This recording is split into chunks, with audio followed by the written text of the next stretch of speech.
Déjalo tú a ver.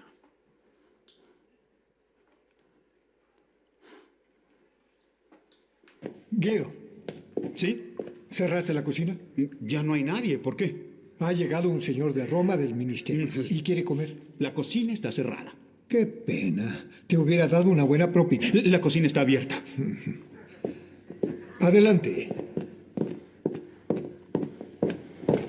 Por favor. Gracias.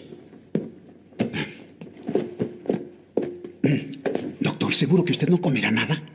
No. Los enanos son 7. Son pequeños. Buenas noches. Sé que la cocina está cerrada. Tal vez una cosa fría, lo que encuentre. Mire, todo aquí es buenísimo, así que elija. Algo ligero. Bien, entonces tenemos carne, un buen bistec grueso, también cordero, riñones, hígado frito empanizado y además pescado. Pescado. Bien, tenemos también robalo gordo o también bacalao relleno con salchicha cocido en Grand Marnier y además salmón sin grasa. El salmón, muy gentil. ¿Con guarnición, señor? Con guarnición. Oh, ciertamente. Precisamente como guarnición tenemos hongos fritos o puré de papa en salsa especial de mantequilla espesa. No tendrá una ensalada ligera, sino nada. Una ensalada ligera. Qué pena, porque los hongos fritos son en verdad excepcionales. Entonces dijimos, ensalada ligera, salmón sin grasa y una copa de vino blanco. Perfecto, lo más rápido posible, por favor. Sí, señor, de inmediato.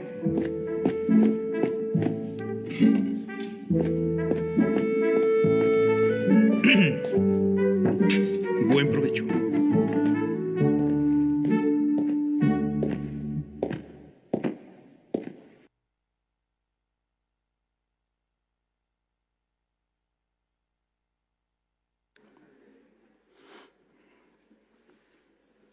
Al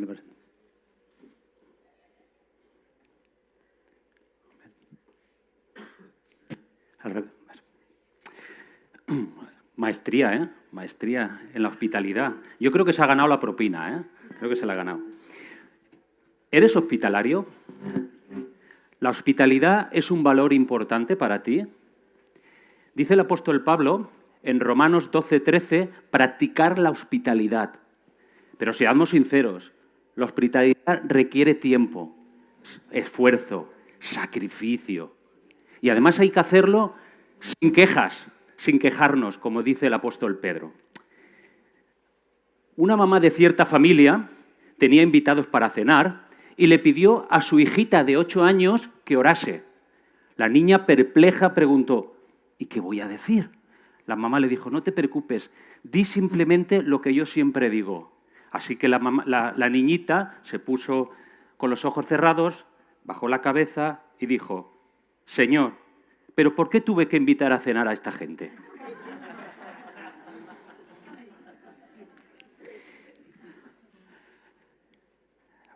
La hospitalidad en el griego significa filosenia. A ver, eso es. Filosenia. Significa literalmente amigo hacia los extraños. El significado primario es el de un anfitrión que da la bienvenida y responde a las necesidades de aquellas personas que se encuentran temporalmente fuera de su hogar. Y no hay sociedad más primitiva, por más primitiva que sea, que ignore la práctica de la hospitalidad. Esta tenía un alto valor en todos los pueblos, ciudades, culturas y rutas. Y es que desde la más remota antigüedad se ha considerado siempre como un deber atender a aquellas personas que llegaban a la tienda o cerca de su hogar. Venid, por favor, a la casa de vuestro siervo, dijo Lot a unos mensajeros, pasar la noche y lavaos los pies por la mañana, os levantaréis temprano y seguiréis vuestro camino. Uno de los títulos favoritos que los griegos daban a Zeus era Zeus Senios, que significa Zeus, el dios de los forasteros. Y la Odisea de Homero dice expresamente que todos los invitados y los pobres son objeto especial del cuidado de los dioses. La hospitalidad se convirtió entre los paganos en toda una institución benéfica conocida como la Hermandad de los Huéspedes. El extranjero gozaba de protección de su huésped, incluso si era enemigo.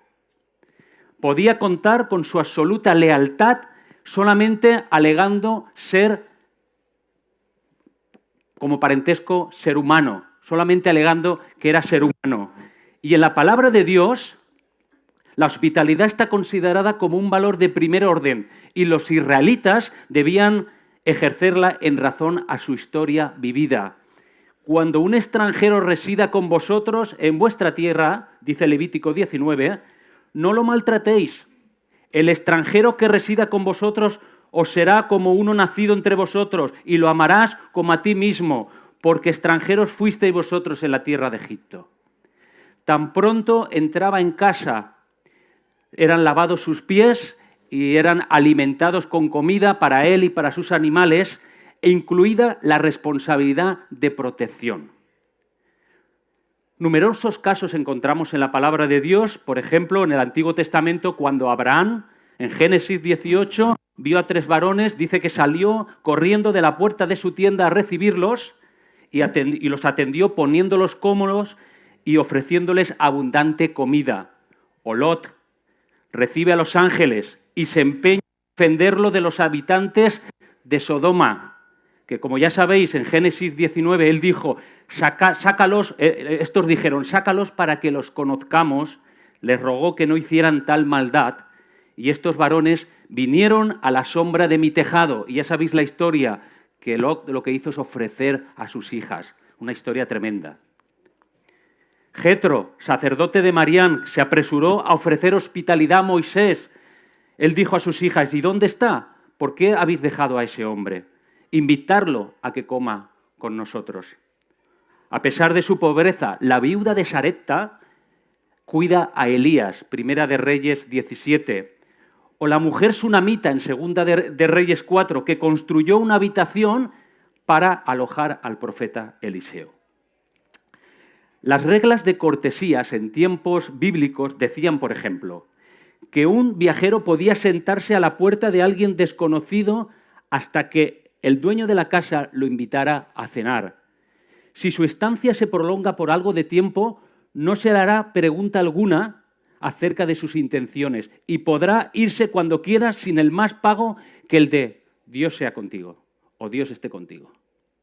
Entorpecer las reglas o romper con el deber de hospitalidad era juzgado como una falta grave y de su descuido era tratado como un acto de extrema malicia que afectaba al honor del dueño de la casa. Por ejemplo, los edomitas y amonitas, en el Antiguo Testamento, Deuteronomio 23, que rehusaron el paso de Israel a través de sus tierras, tuvieron un castigo. O David, que estuvo a punto de tomar represalias contra Nabal, porque éste no cumplió con su deber de hospitalidad. O el profeta Isaías, que cuando denunciaba el mal uso que hacían del ayuno los israelitas decía, ¿no es más bien el ayuno que yo escogí que los pobres errantes albergues en casa, que cuando veas al desnudo lo cubras? O Simón el fariseo en el Nuevo Testamento, que falló a su deber como anfitrión cuando no le dio a Jesús agua para lavarse los pies, ni lo besó como era costumbres. En el primer siglo, la hospitalidad de los creyentes era de lo que más llamó la atención del mundo pagano. Fue tan importante y tan practicada que para el siglo II fue necesario regularla. Los judíos tenían un dicho: hay 6 cosas cuyo fruto come el hombre en este mundo y por las que su estado se eleva al mundo venidero. Y la lista empieza por ofrecer hospitalidad al forastero. Los hogares se distinguían por tener las puertas abiertas y dar bienvenida a los visitantes. Recuerdo de pequeño, cuando vivía con mis padres en una planta baja en la avenida del Puerto, las puertas de casa siempre estaban abiertas.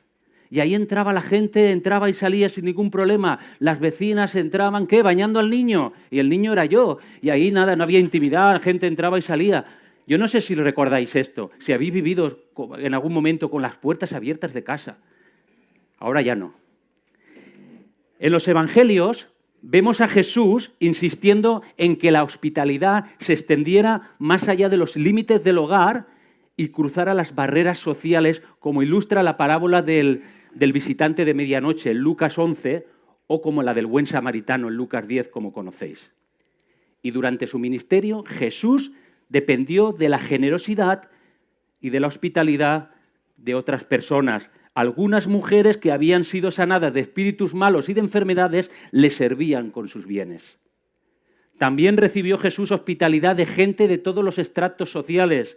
Por ejemplo, el publicano Zaqueo, Mateo el recaudador de impuestos, Simón el fariseo, María y Marta, los discípulos en Emaús o si quizás en las bodas de Caná. En el Nuevo Testamento, la comunidad era llamada, toda la comunidad era llamada a ejercer el deber de la hospitalidad y se animaba a los cristianos a practicarla en gratitud por la salvación que habían recibido. En el capítulo 12 de Romanos, Pablo pidió a los cristianos que contribuyeran para las necesidades de los santos practicando la hospitalidad. Y el autor de la epístola de los Hebreos recordó no olvidar la hospitalidad. Y en Pedro se anima a que fueran hospitalarios unos con otros. Un valor requerido en los pastores y ancianos, como vemos en 1 de Timoteo 3:2, y las viudas que aspiraban a la ayuda de la Iglesia debían ser personas que se les reconociera como personas hospitalarias. Pero claro, también hay situaciones en las que la palabra dice que no es apropiado conceder hospitalidad. Imaginaros, ¿qué podrán ser esas situaciones? Mirad, dice 1 de Corintios 5:11, no andéis en compañía de ninguno que llamándose hermano es una persona inmoral o avaro o idólatra o difamador o borracho o estafador. Con este ni siquiera comáis. Segunda de Juan, versículos 10 y 11, si alguno viene a vosotros y no trae esta enseñanza, no le recibáis en casa ni le saludéis, pues el que lo saluda participa de sus malas obras. Las iglesias, en aquel entonces, debían estar alerta para no dejarse sorprender por los charlatanes y vividores que abusaban de la buena fe y generosidad de los creyentes y vivían gratuitamente sin trabajar. Y los misioneros debían tener cuidado de no caer en la tentación de convertir su trabajo en un lucro. Existía un manual en aquel entonces conocido como la Didaché, que es la enseñanza de los apóstoles. No la escribieron los apóstoles, pero se basa en su enseñanza. Este manual decía, debes recibir a cualquier misionero con el hecho de que se presente en el nombre del Señor, pero no debe quedarse más de 2 días a menos que hubiera una necesidad. Si se queda más de 3 días y pide dinero, es un falso profeta. No me pidáis dinero, ¿eh?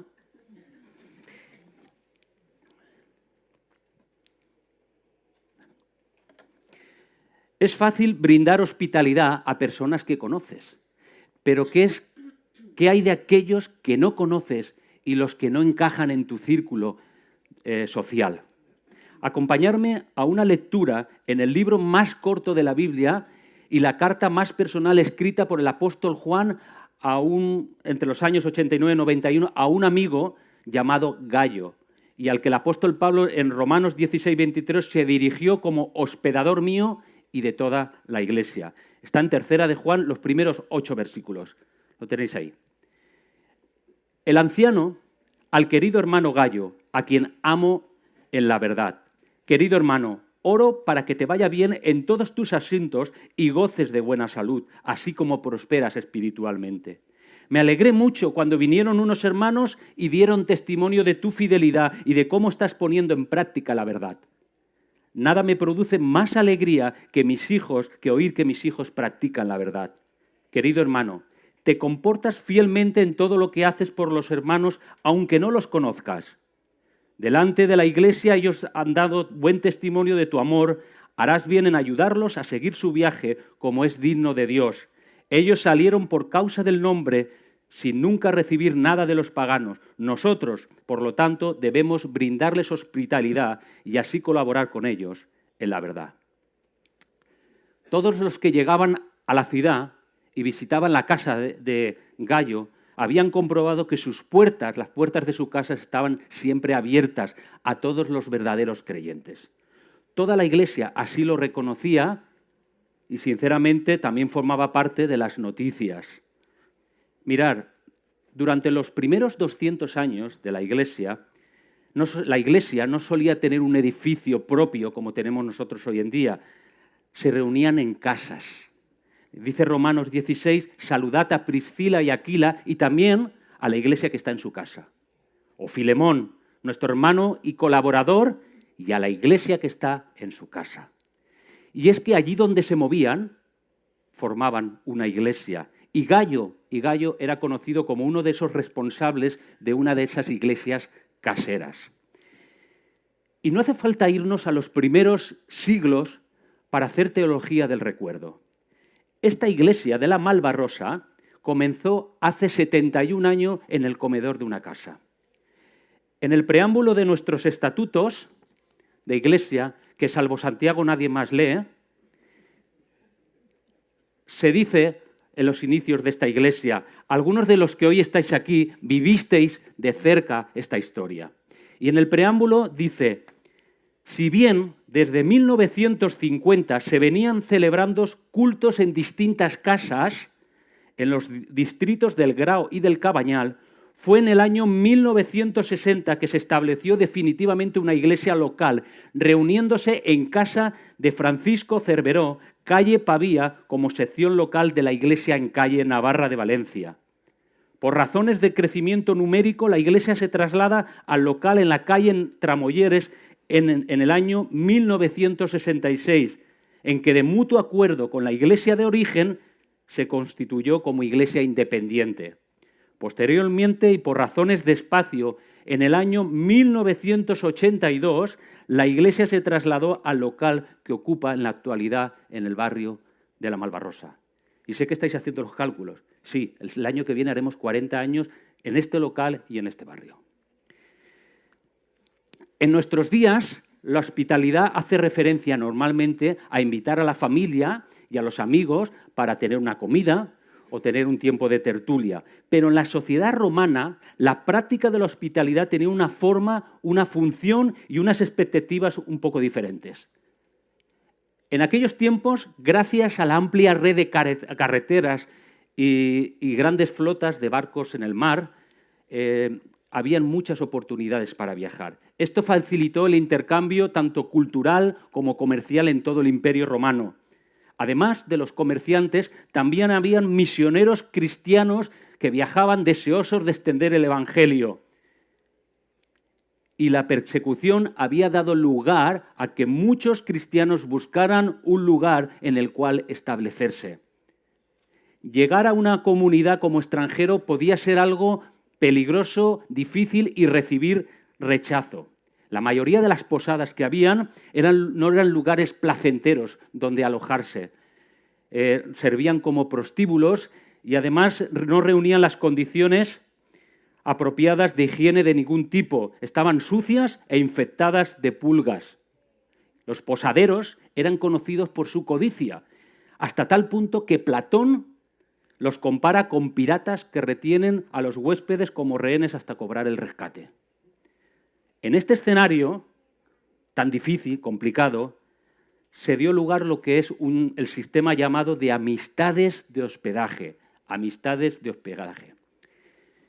¿Te imaginas que alguien llega a tu puerta una noche, abres la puerta de tu casa y te encuentras a un desconocido con una nota en la mano, supuestamente de un conocido mutuo, pidiéndote que le dejes quedarse en tu casa? Este sistema consistía precisamente en que en distintas familias de distintos lugares se comprometían a darle mutuamente hospitalidad cuando fuera necesario. El solicitante tenía que presentar un símbolon, que se llamaba, o una carta de presentación que le identificara delante del anfitrión. Por ejemplo, en Romanos 16, Pablo recomienda a los hermanos en Roma a nuestra hermana Febe, diaconisa de la iglesia en Cencrea, que la recibáis en el Señor de una manera digna de los santos y que la ayudéis en cualquier asunto que ella necesite de vosotros, porque también ella nos ha ayudado mucho y a mí mismo. Y es que la hospitalidad implicaba ciertos riesgos y podía afectar al estatus social y la reputación del anfitrión, dependiendo del comportamiento y del carácter de esa persona que iban a ayudar o no iban a ayudar. Y en nuestros días, Esto es difícil y excepcional, que encontremos a alguien que abre sus puertas para dar la bienvenida a un desconocido, pues es algo, con todos los inconvenientes y las dificultades, es algo raro que se vea hoy en día. Sin la hospitalidad, la iglesia primitiva no podría haber existido. Los misioneros ambulantes tenían que llevar las buenas noticias del Evangelio y tenían que encontrar un lugar donde parar y para poder descansar y para poder seguir en su evangelización. Por eso encontramos a lo largo del Nuevo Testamento exhortaciones a recibir a los hermanos en distintas casas.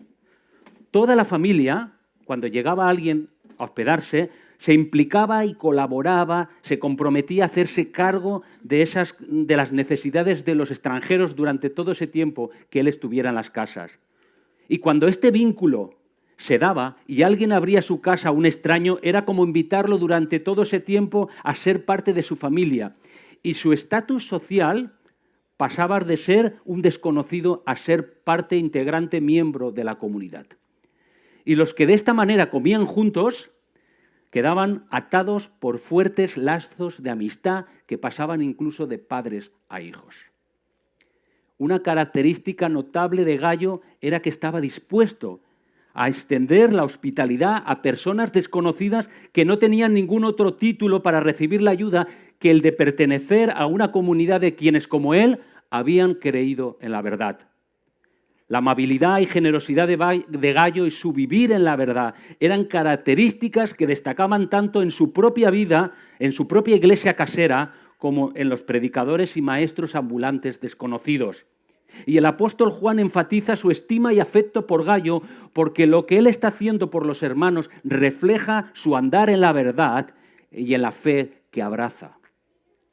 No solo ha creído en la verdad, sino que camina en ella, la vive y la practica en su vida diaria y a la luz de la enseñanza y el ejemplo de Cristo, quien manifestó, como sabemos, su suprema hospitalidad a dar su propia vida.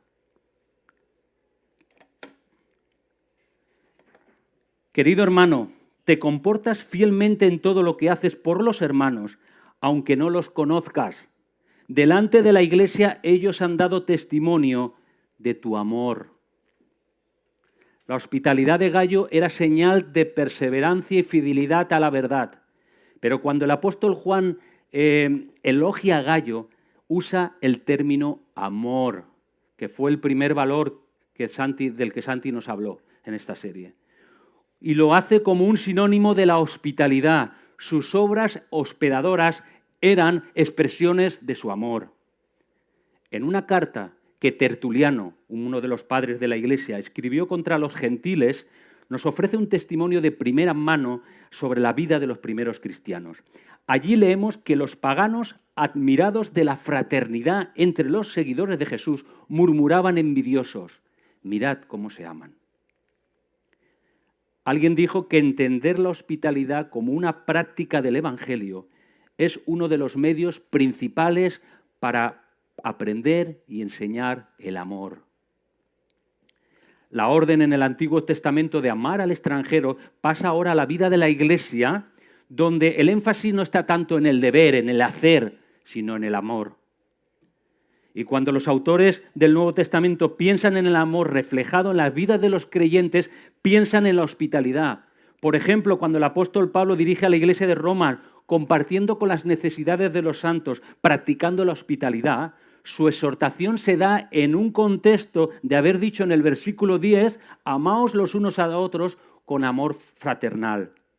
Esta relación entre la hospitalidad y el amor está íntimamente vinculada, que la falta de ello también evidencia una falta de nuestro amor por Dios. Aunque me adelanto un poquito a la serie del próximo trimestre, el próximo año que vamos a tener, mirar cómo conecta el apóstol Juan el amor de Dios con el amor que tenemos que tenernos unos a otros en relación con la hospitalidad. Primera de Juan, capítulo 3, versículos 17 y 18. Pero el que tiene bienes de este mundo y ve a su hermano en necesidad y cierra su corazón contra él, ¿cómo puede morar el amor de Dios en él? Hijos, no amemos de palabra ni de lengua, sino en hecho y en verdad. Y es que cuando practicamos hospitalidad, movidos por el amor de Dios, imitamos la bondad de nuestro Padre Celestial. sacrificando nuestro tiempo, espacio, comodidades personales, dándolo todo eso a otras personas. El apóstol Pedro también conecta el amor con la hospitalidad, pero con una puntualización. Dice primera de Pedro 4, 8 y 9. Sobre todo, ser fervientes en vuestro amor, los unos con los otros. Sed hospitalarios los unos con los otros, sin murmuraciones, no quejándose de la carga que supone alterar mi agenda, mi tiempo y la vida de mi hogar. Cuando la mayor parte de la Iglesia en aquel entonces empezó a desviarse de la doctrina de los apóstoles, la práctica de la hospitalidad, que antes era un asunto importante y principal, cayó en algo secundario e innecesario. Habían empezado a descuidar la hospitalidad. Todos no eran como Gallo. Y el autor de Hebreos les recuerda en el capítulo 13, permanezca el amor fraternal. No os olvidéis de la hospitalidad, porque por ella algunos sin saberlo hospedaron a ángeles. Y el punto no es que debemos mostrar hospitalidad porque puede ser que nos llegue un ángel. La idea es que aunque hay experiencias amargas, quizás de personas que no resultaron tener precisamente un carácter de un ángel, hay mucho más privilegio y bendición. Y claro, podemos encontrarnos con cosas muy agradables y sorpresas muy agradables. Un ejemplo de ello lo encontramos en Hechos 28. Resulta que cuando Pablo está en Malta, y cerca de allí había unas tierras que pertenecían al hombre principal de la isla, que se llamaba Publio, el cual nos recibió y nos hospedó con toda amabilidad por 3 días, y sucedió que el padre de Publio estaba en cama enfermo con fiebre, y Pablo entró a verlo y después de orar puso las manos sobre él y lo sanó. Y cuando esto sucedió, los demás habitantes de la isla que tenían enfermedades venían a él y eran curados. Un gran hecho, un gran testimonio por simplemente la hospitalidad.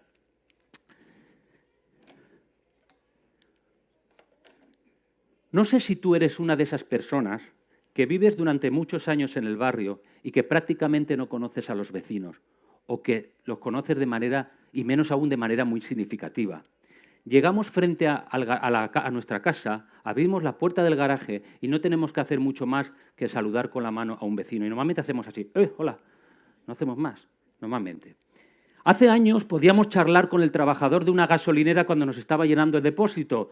Ahora el autoservicio ha reemplazado el contacto humano. Sin duda, el exceso de comodidades y lo que nuestra sociedad, nuestra propia prosperidad nos ha traído, el correo electrónico, el WhatsApp, las redes sociales, las compras por Internet, han contribuido a no tener que hablar con nadie, evitando relacionarnos con los demás. Y es que la vida moderna conspira para hacernos a todos extraños, permitiéndonos reunirnos solo con aquellos que nos sentimos cómodos, con los que se parecen un poco a nosotros. Dice un comentarista, la importancia que en la vida moderna se concede al dominio del individualismo y al deseo de autonomía nos ha convertido a todos en extraños. En lugar de estar por naturaleza abierto a los desconocidos, nos sentimos incómodos ante ellos. Entonces encontramos excusas. Es que no quiero involucrarme en la privacidad de otra persona. No tengo demasiado tiempo. No tengo muchas cosas que ofrecer. En una encuesta que un consejero espiritual hizo a las iglesias, escribió lo siguiente. Era un consejero espiritual y hizo una encuesta y dijo, de 195 iglesias que visité, solo en una me dirigieron la palabra y fue para pedirme que quitara los pies del medio. En muchas iglesias, alguien puede venir durante muchos años a los cultos sin haber sido nunca invitado a casa de otro.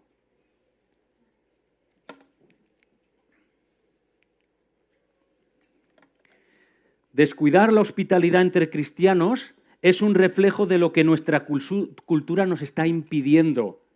Pero el escritor inglés Tyndale decía que el cristianismo debe ser una religión de mano abierta, corazón abierto y de puertas abiertas. Y podemos o no poder culpabilizar a la modernidad. Pero los principios bíblicos básicos en la Biblia nos enseñan que los principios deben imponerse por encima de la indiferencia social que nos embarga en el día de hoy si queremos ser el pueblo de Dios relevante.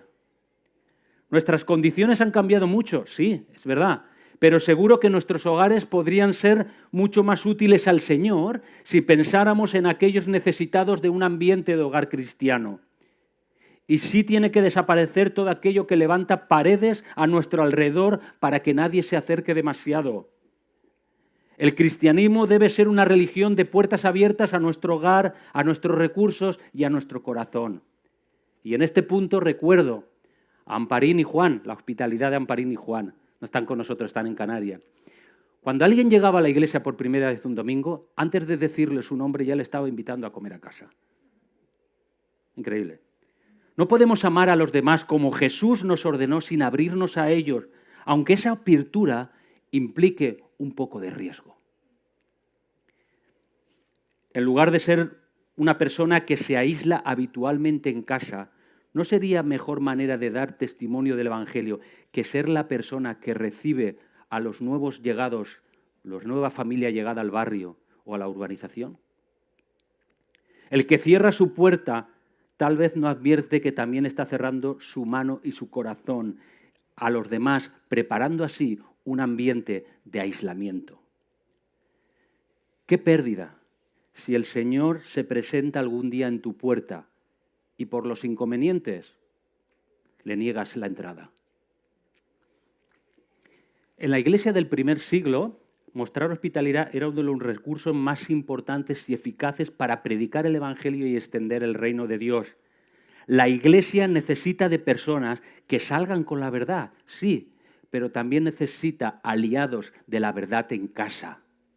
Y es que la hospitalidad es una oportunidad de testimonio para la proclamación del Evangelio. La escritora Rosalía Butterfield, más o menos lo pronuncio, a través de su libro El Evangelio viene con una llave, la llave de tu casa, dice que la hospitalidad no considera el hogar como propio, sino como una herramienta de Dios para la extensión de su reino cuando recibimos a otros en nuestra vida cotidiana y a veces caótica, ayudándoles a ver cómo es la verdadera fe cristiana. Muchos de los que estáis aquí sois el fruto de lo que un día mis padres, en obediencia al Señor y abriendo el comedor de su casa, hicieron hace muchos años, como testimonio y como un servicio de hospitalidad. Yo lo viví de pequeño eso, y muchos de aquí lo sabéis lo que fue aquello. Eso es una muestra de servir al Señor, de abrir tu casa, de las puertas abiertas. Muestra hospitalidad allí, en tu lugar de misión, como un testimonio poderoso del Evangelio, o abre el comedor de tu casa. ¿Quién sabe lo que Dios puede hacer con eso? ¿Y cómo lo va a usar en su plan? Mirar, un hombre de negocios de Chicago, esto es una historia verdadera, una historia real, sí, llamó a su esposa para tener su visto bueno y llevar a un extranjero invitado a casa a cenar. En ese momento, esta familia tenía 3 hijos en edad escolar y uno más pequeño. Podemos imaginar lo que significaba aquella casa. Ella consintió y recibieron al oficial importante de España, que nunca olvidó esa cena. Años después, algunos amigos de la familia vinieron a España como misioneros y la obra se estancó, encontrando dificultades a causa de las regulaciones del gobierno. Cuando el oficial español se enteró de que los misioneros amigos de la familia, que un día le habían dado hospitalidad, usó de su influencia para eliminar las dificultades, y hoy en día hay una iglesia en una ciudad española, en parte por una cena. En parte por una cena. El escritor John Phillips dice que la verdadera hospitalidad brota de la fuente ilimitada del amor divino manifestado en nosotros. Cristo, el que revolucionó su cultura al comer con pecadores y publicanos, el que multiplicaba panes y peces para hospedar a multitudes, el que dio su cuerpo para no solo hospedar, sino salvar al mundo, el que te prepara mesa, te unge la cabeza y tu copa está rebosando, el que se fue para preparar lugar para nosotros, el que vendrá otra vez y nos tomará para que donde Él está estemos con Él. Y sin cobrarnos nada. Hoy te pregunta, ¿cómo vamos a mostrar hospitalidad? ¿Cuándo? ¿En qué maneras? Mirad, ponte el delantal de la hospitalidad y asegúrate que la gracia del Evangelio es una realidad práctica en tu vida mostrando hospitalidad. No hagas nula la palabra de Dios con razonamientos vanos y humanos. Tengo poco tiempo, no sé lo que ofrecer. Nadie me ha invitado a casa, tampoco a mí, ¿eh? No tengo tiempo. Conéctate en oración para que surjan oportunidades de proveer hospitalidad de manera activa. Abre la puerta de tu casa y manifiesta el amor de una manera concreta. Puede ser que con los aprietos de la vida moderna no tengamos una habitación para huéspedes, pero seguro que disponemos de una silla y de un tiempo para tener un desayuno, una comida, un almuerzo con alguien. Y no hace falta ser rico ni acomodado para practicar la hospitalidad, ni proveer un banquete al estilo de los reyes, sino la de compartir lo nuestro con otros de manera sencilla y dentro de las posibilidades que el Señor nos ha dado. Abre tu casa sin importar si tu vajilla es de cerámica o de plástico, sin importar lo mucho o lo poco que tengas. Desarrolla un plan específico e intencional y haz una lista de personas a las que puedes animar y bendecir con tu hospitalidad. Y no dejes que esa lista sea reducido solo a tu familia, a tus amigos, a algunos hermanitos de la fe. Incluye a otros hermanos y hermanas, a nuevos asistentes, visitas, personas no creyentes o con necesidades específicas, al discípulo, al misionero, al peregrino, al desplazado, al emigrante, al mendigo o al que sufre. Y comparte con ellos lo que Dios te ha dado a conocer y a experimentar. Y demuéstrales que te interesan sus vidas. Porque cuando lo haces con uno de estos mis hermanos, aun con el más pequeño, me lo haces a mí, dijo Jesús. La hospitalidad es el fruto que fluye de nuestra nueva naturaleza. Y es uno de los valores más importantes que el Evangelio reclama. Los líderes deben poseerlas, los hogares pueden practicarlas y la Iglesia debe predicarla con su ejemplo. Por tanto, como dice Romanos 15:7, recibíos unos a otros como también Cristo nos recibió para gloria de Dios. Que así sea. Y hoy os hago yo la cena. Amén.